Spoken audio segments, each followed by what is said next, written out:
Welcome to our channel. नाजरीन, आज की वीडियो में बात करने वाले हैं ड्रामा सीरियल शेर की नेक्स्ट एपिसोड के बारे में। आने वाली एपिसोड बहुत ज़्यादा इंटरेस्टिंग होने वाली है। आने वाली एपिसोड में आप देखने वाले हैं कि जैसे फजर और शेर मिलेंगे और उन्हें आपस में मोहब्बत होगी तो निकाह जब शेर करेगा फजर से और फजर को घर लेकर आएगा, लेकिन किसी को कोई इशू नहीं होगा। सबसे ज़्यादा इशू फ़हद की फैमिली को, फ़हद के बाप को, फ़हद को होगा। फ़हद का बाप तो अब सामने आ ही जाएगा, अपने भाई के पास आएगा, उसे आकर कहेगा कि भाई साहब अब हमारा गुजारा नहीं होता। जब तक हम भाई थे तब तक तो हमारा एक साथ गुजारा होता रहा, लेकिन अब हमारी औलादें बहुत ज़्यादा समझदार भी हो गई हैं और साथ साथ जवान भी हो गई हैं ताकि हमें हमारे सामने आकर हर्ट कर सकें। तो जो होता है शेर का बाप, वो पूछता है कि भाई साहब ऐसा क्या हो गया है, आप किसकी बात कर रहे हैं। शेर सामने खड़ा होता है तो शेर का चाचू कहता है कि मैं अपने बेटे शेर की बात कर रहा हूँ।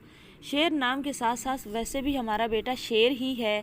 आप देखो तो सही, जिस लड़की को मेरा बेटा घर लेकर आया था ख़ानदानी दुश्मनी लेने के लिए, तब इसने उस लड़की को आज़ाद करवा दिया था और उसके साथ इसका चक्कर था। फ़हद मुझे कहता था लेकिन मैं फ़हद की बात इग्नोर करता था, नहीं मानता था। लेकिन आज मुझे पता चला है कि फ़हद ठीक कहता था, ये उसी लड़की को हमारी बहू बनाकर ले आया है हमारे सरों पर नचाने के लिए। तो मैं ये बिल्कुल भी बर्दाश्त नहीं कर सकता कि दुश्मन की बेटी इस घर में राज करे और इस घर में हमारे सामने दंदनाती फिरे। तो भाई साहब मैं यहाँ से जाना चाहता हूँ और मैं चाहता हूँ कि हमारे बिज़नेस को अलग कर दिया जाए। तो जो होता है शेर का बाप, वो कहता है कि भाई ऐसी क्या बात है, बच्चों की पसंद के सामने हमें झुक जाना चाहिए और चुप कर जानी चाहिए।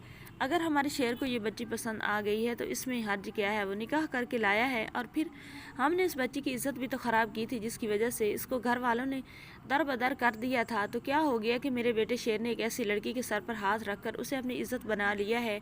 तो जो होता है बद्रुज़्ज़मान, वो कहता है कि भाई आप लोगों को बहुत शौक़ है ऐसी नेकियां करने का, लेकिन मुझे ये गवारा नहीं कि मेरे दुश्मन की बेटी यहाँ पर राज करे। आपको इतना है, आप भाई के साथ रहना चाहते हैं तो शेर को अभी कहें कि फजर को लेकर इस घर से निकल जाए, इससे पहले कि कुछ गलत या नुकसान हो जाए। और मैं नहीं चाहता कि आपका ये बुढ़ापा किसी नुकसान को बर्दाश्त करे। तो ये वार्निंग साइन होता है शेर के बाप के लिए, शेर की डेथ का। तो शेर का बाप अपने भाई से कहता है कि भाई साहब आप ये क्या कह रहे हैं। तो फ़हद जो होगा वो आगे बढ़ता है और अपने चाचू से कहता है कि ये हम ठीक कह रहे हैं, क्योंकि जब ये लड़की मैं लेकर आया था तो आपके बेटे ने क्या किया था आपको याद नहीं है। तो जो होता है शेर का बाप, पहले तो उसे बहुत ज़्यादा मोहब्बत थी भाई से, लेकिन जब वो वार्निंग सुनता है तो तब उसे अपने बेटे की मोहब्बत याद आ जाती है और अपने बेटे का ख्याल आता है कि कहीं ये मेरे बेटे को नुकसान ना पहुंचा दे। तो जो होता है शेर का बाप, वो कह देता है ठीक है, वो सब कुछ हिसाब किताब कर देगा, थोड़ा सा उसे सोचने के लिए टाइम चाहिए। लेकिन शेर का जो बाप है, जब वो ये बात करता है तो जो होता है फ़हद का बाप, उसे समझ नहीं आती, क्योंकि वो तो धमकाने के लिए आया था। उसका असल मकसद तो था सिर्फ़ और सिर्फ फजर को घर से बाहर करवाना, ना कि बिज़नेस करना। नाज़रीन, आने वाले एक साथ में आपको बहुत बड़े ट्विस्ट दिखाए जाएंगे। चैनल पर नहीं तो वीडियो को लाइक शेयर, चैनल को सब्सक्राइब करें।